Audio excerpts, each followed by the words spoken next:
So Smoke is about a small town that's being threatened by a wildfire. It's a small town, a fictional town set in the Rockies.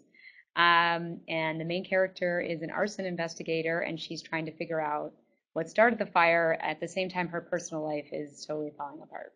I think it's different in the fact that it takes place over 6 days. So that's a really compressed time frame.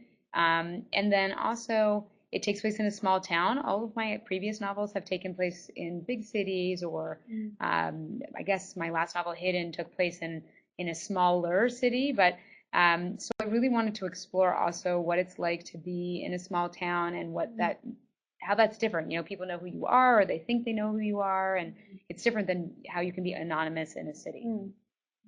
When you write a book, it takes years when you start writing a book to when it gets published. So I first started writing this book 3 years ago because a small town in the Rockies that I've spent a lot of time in was being threatened by a wildfire. And it's what gave me the idea.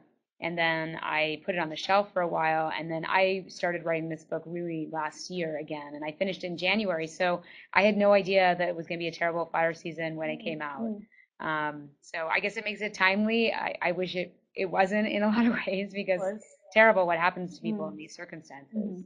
Yeah, I mean, I think it's always fun at the beginning of a book when the idea is really, you're sort of alive with the idea, and you're forming your characters, and you're deciding, the big plot points and stuff. And so I usually find the first like 20 or 30,000 words of the book, the first third, super fun. And then it's also fun at the end when you're wrapping everything up and you're sort of racing towards the finish. It can be nerve-wracking too, because hopefully you pulled off what you were trying to do. But I think that those are my favorite parts of it. Yeah.